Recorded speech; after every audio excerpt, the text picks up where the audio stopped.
আসন কমানোর প্রস্তাবে ফুঁসছে বাগেরহাট, চলছে বিক্ষোভ মিছিল। আবু হানিফ, বাগেরহাট প্রতিনিধি।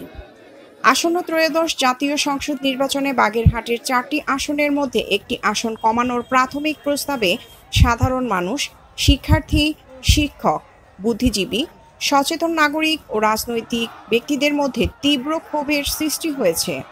এরই ধারাবাহিকতায় বাগেরহাট জেলা বিএনপি, যুবদল, জামায়াত ইসলামী, জাতীয় নাগরিক পার্টি, ইসলামী আন্দোলন বাংলাদেশ, খেলাফতে মজলিস সহ জেলার প্রায় প্রতিটি রাজনৈতিক দলের অংশগ্রহণে বিক্ষোভ মিছিল ও প্রতিবাদ সভা অনুষ্ঠিত হয়েছে।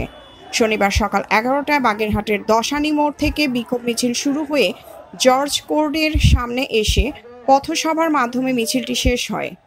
পথসভায় বক্তারা নির্বাচন কমিশনের প্রস্তাবের তীব্র প্রতিবাদ করেন এবং অনতিবিলম্বে বাগেরহাটের 4টি আসন পুনর্বহাল রাখার দাবি জানান।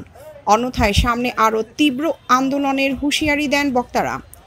উল্লেখ্য, আসন্ন জাতীয় সংসদ নির্বাচনে বাগেরহাটের 4টি আসনের মধ্যে একটি আসন কমানোর প্রাথমিক প্রস্তাব দিয়েছে নির্বাচন কমিশনের বিশেষায়িত কারিগরি কমিটি। বুধবার রাজধানীর আগারগাঁওয়ে নির্বাচন কমিশন সচিবালয়ে এক সংবাদ সম্মেলনে এ তথ্য জানিয়েছে নির্বাচন কমিশনার মোহাম্মদ আনোয়ারুল ইসলাম সরকার। কমিটির প্রস্তাব অনুযায়ী যেসব জেলায় ভোটার সংখ্যা কম সেখানে আসন কমিয়ে আনার এবং যেখানে বেশি সেখানে আসন বাড়ানোর প্রস্তাব করা হয়েছে। এরই অংশ হিসেবে বাগেরহাট 2 ও বাগেরহাট 3 আসনের সীমানা নতুন করে নির্ধারণের সম্ভাবনার কথা জানানো হয়। প্রিয়াঙ্কা মল্লিক, দৈনিক তৃতীয় মাত্রা, ঢাকা।